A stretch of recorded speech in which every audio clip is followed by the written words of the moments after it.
தக் லைஃப் பற்றிய தகவல். சிம்பு ரசிகர்களுக்கு உச்சக்கட்ட கொண்டாட்டமா?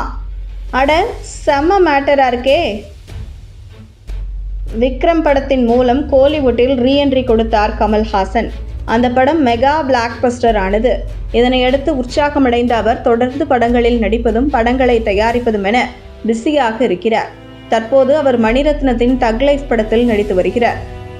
ஷங்கர் இயக்கத்தில் நடித்திருக்கும் இந்தியன் 2 படம் விரைவில் வெளியாகவிருக்கிறது. இந்த சூழலில் தக் லைஃப் படம் பற்றிய புதிய தகவல் ஒன்று வெளியாகியிருக்கிறது. கமல்ஹாசன் கடைசியாக விக்ரம் படத்தில் நடித்தார்.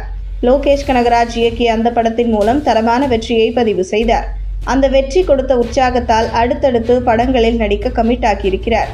அதன்படி இந்தியன் 2, மணிரத்னம் இயக்கும் படம் ஆகியவை தற்போது கமலின் லைன்-அப் ஆக இருக்கிறது. இடையே வினோத் இயக்கத்தில் ஒரு படத்தில் அவர் நடிக்க கமிட் ஆனார். ஆனால் அந்த படம் டிராப் ஆகிவிட்டது. அதற்கு பதிலாக சண்டை பயிற்சியாளர்கள் அன்பரீவ் இயக்கும் படத்தில் நடிக்கிறார். கமல்ஹாசனும் மணிரத்னமும் இணைந்து ஏற்கனவே நாயகன் என்ற கல்ட் கிளாசிக் படத்தை கொடுத்திருக்கிறார்கள்.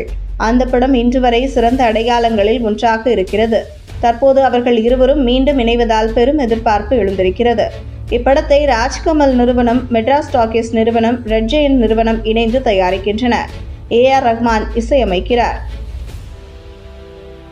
இப்படத்தில் த்ரிஷா, ஜோஷு ஜார்ஜ், ஐஸ்வர்யா லட்சுமி, குருமாண்டி அபிராமி உள்ளிட்டோர் நடிக்க கமிட் ஆகியிருக்கின்றனர்.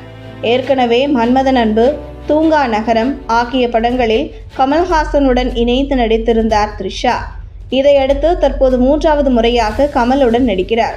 படத்தின் ஷூட்டிங் தொடங்கி செர்பியாவில் விறுவிறுப்பாக நடந்தது. இதனையடுத்து மக்களவைத் தேர்தல் நடந்ததால் ஷூட்டிங் நிறுத்தப்பட்டிருந்தது. இதற்கிடையே படத்தில் கமிட் ஆகியிருந்த துல்கர் சல்மான், ஜெயம் ரவி உள்ளிட்டோர் படத்திலிருந்து வெளியேறிவிட்டதாக சில வாரங்களுக்கு முன் தகவல்கள் வெளியாகின. அதே சமயம் சிம்பு இந்த படத்தில் கமிட் ஆகியிருப்பதாகவும் கூறப்பட்டது. நிலைமை இப்படி இருக்க துல்கர் சல்மான் மீண்டும் இணைந்திருப்பதாகவும், ஜெயம் ரவிக்கு பதிலாக அசோக் செல்வன் இணைந்திருப்பதாகவும் இப்போது சொல்லப்படுகிறது. படத்தின் ஷூட்டிங் டெல்லியில் நடந்து வருகிறது. இந்த நிலையில் தக் லைஃப் படம் பற்றிய புதிய தகவல் ஒன்று வெளியாகியிருக்கிறது. அதாவது இந்த படத்தில் சிம்பு கமலுக்கு வில்லனாக நடிக்கிறார் என்று பேச்சுகள் எழுந்தன.